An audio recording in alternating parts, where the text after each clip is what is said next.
May daluman niyang kasong graft king Office of the Ombudsman ni Senior Deputy Speaker at Pampanga 3rd District Representative Aurelio Dong Gonzales Jr.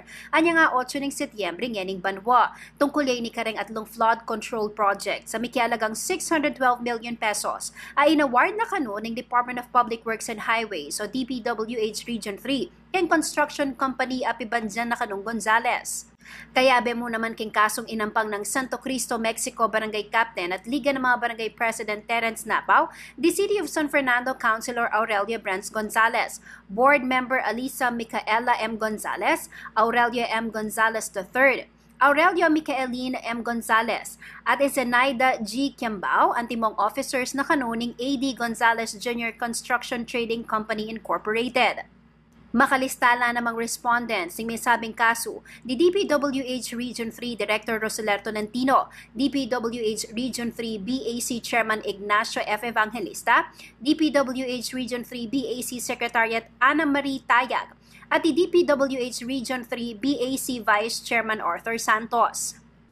King exclusive interview ng Kapitan Napaw king CLTV 36 News nganing Webes, September 28. Sinabi ng ekonomiti din ang solusyon ng problema king albuking karelang lugar. Bistaman miyaliwala ring pagawarang flood mitigation projects. All over the Mexico, in concerned wala nga kasi active king social media. Nanumuita nga kakit video da sisenda ka na ako.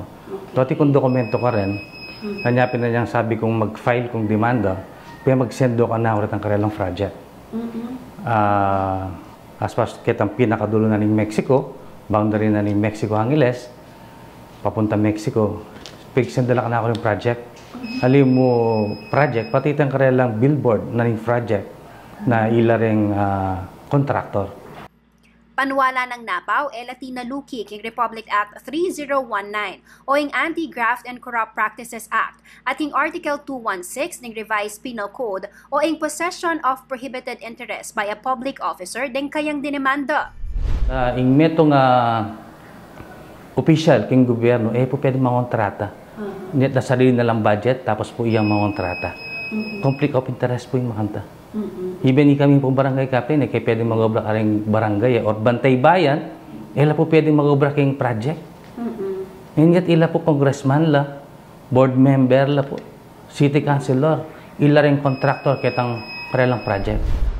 Kaya ang kasong simbahan ng Kapitan Napaw king Ombudsman at inyang binanggit na atlong civil works contract para king flood management program ng DPWH ay in-award kanu king AD Gonzales Construction and Trading Company Incorporated, abandira kanu rin pamilya Gonzales. At yung tamong ngeni kening Abacan River nung nuka rin akit laring adwa ka rin proyekto na mibye king ADG Inc. Ne?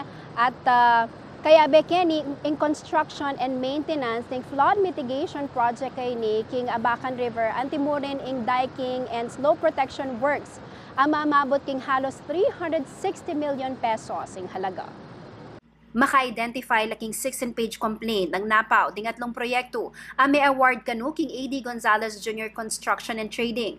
Akit lakano rin ni King Mexico, Bacolor, Ampong, San Fernando. Karing video, apepakit ng Napaw king CLTV 36 News, mayakit niya mo naman ng Laguning Construction Company. Abibanjanda kanu rin Gonzales king mismong tarpaulin na ng DPWH.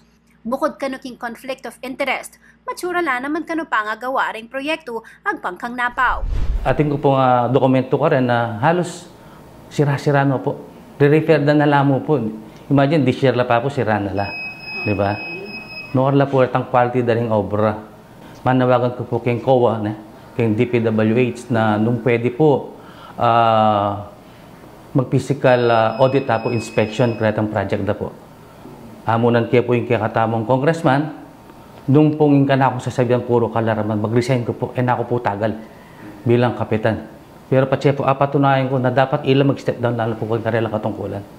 Samantala, inaus na ng CLTV 36 News si Representative Dong Gonzales anyang Martes, September 26.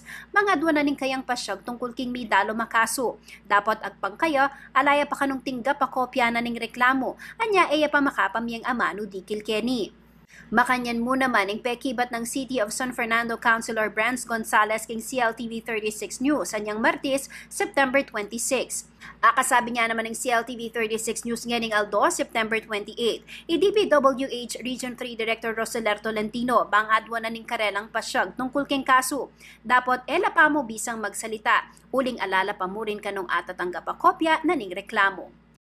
Makabuklat naman ng CLTV 36 News para kay Pasyag Daring Gonzales, ading opisyal na ng DPWH Region 3 tungkol king pisasabyan.